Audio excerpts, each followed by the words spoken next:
ایک گناہ کا ہو جانا غلطی سے احیاناً بتقاضائے بشریت اور بات ہے، ایک ہوتا ہے پلان کر کے علم اور ارادے سے باقاعدہ پلان کر کے منصوبہ بنا کے گناہ کرنا، یہ بات بہت غلط ہے۔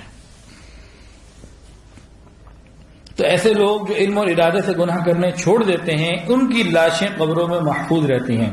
مثال، ایک تو نبی علیہ السلام، تمام انبیاء کرام، ان کی جو جسم مبارک ہوتے ہیں یہ قبر اپنی اپنی قبروں کے اندر محفوظ ہوتے ہیں، اور علماء امت کے اندر بھی باتیں ہیں، جیسے امام بخاری رحمۃ اللہ علیہ جب ان کو دفن کیا گیا تو قبر کے اندر سے خوشبو آئی۔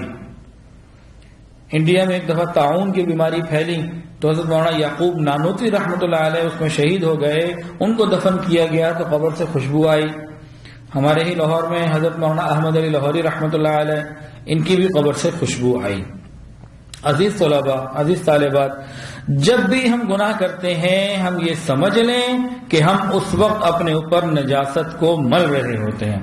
اگر ان نجاستوں کو بغیر توبہ کیے اپنے ساتھ قبر میں لے گئے تو یہ نجاست وہاں ضرور بدبو پھیلائے گی۔ ہمیں چاہیے کہ ہم گناہوں سے بچیں۔ پھر آپ دیکھیں کہ اللہ تعالیٰ اس دنیا میں بھی خوشبو کے اثرات دکھائیں گے اور آخرت میں بھی خوشبو کے اثرات دکھائیں گے۔ تو یہ بات باطنی طہارت کے متعلق ہے کہ ہم اپنے آپ کو گناہوں سے بچائیں۔ تو پہلا درجہ کیا تھا؟ وہ ظاہری نجاست سے بچنا، کہ ہمارا بدن پاک، جسم پاک اور غذا پاک۔ اور دوسرا درجہ کیا ہے؟ باطنی طور پر گناہوں سے اپنے آپ کو بچانا۔ اللہ اکبر۔ یہ بھی دیکھا گیا کہ بعض لوگ 70%، 80%، 90%، 95% گناہوں کو چھوڑ دیتے ہیں، لیکن کہیں 2، 4، 5 گناہ ایسے ہوتے ہیں جو مچھلی کے کانٹے کی طرح ان کو جڑ جاتے ہیں، وہ ان سے نکل ہی نہیں پاتے۔ اور یاد رکھیں، جب تک ہم 100% توبہ کر نہیں لیں گے ہمیں اللہ تعالیٰ کا وصل نصیب نہیں ہو سکتا۔ ہمیں چاہیے ادخلوا فی السلم کافہ کا مصداق بنیں کہ پورے کے پورے ہم اسلام میں داخل ہو جائیں۔ یاد رکھیں، کبیرہ گناہ کا مرتکب ہونے والا ولایت کا تو نور نہیں لے سکتا، اور ہمارا ہر گناہ، انسان کا ہر گناہ بندے اور پروردگار کے درمیان ایک اسٹیپ کی مانند ہوتا ہے، ایک قدم، ایک فاصلے کی مانند ہوتا ہے۔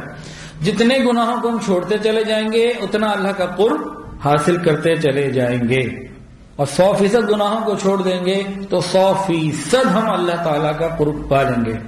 یہاں ایک بات اور سمجھنے کے قابل ہے کہ بعض دوست مصروفیات کی وجہ سے، اب جیسے طالبات ہیں، اب سارا دن پڑھنا ہے، گھر میں بھی ہوم ورک کرنا ہے، یہ پریشان ہو کے پھر بتاتی ہیں کہ جی مراقبہ نہیں ہو سکا اور تہجد زیادہ نہیں پڑھ سکے، بہت زیادہ تلاوت نہیں کر سکے۔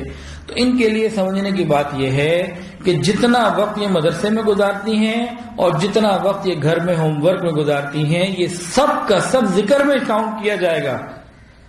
اللہ کا ذکر تو بڑی وسعت رکھتا ہے، جتنا وقت مدرسے میں گزارا، جتنا وقت پڑھنے پڑھانے میں گزارا، یہ سب ذکر الہی میں کاؤنٹ کیا جائے گا۔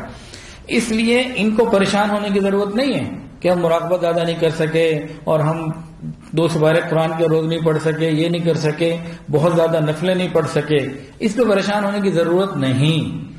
ہمیں نے کرنا کیا ہے یہ سن لیں۔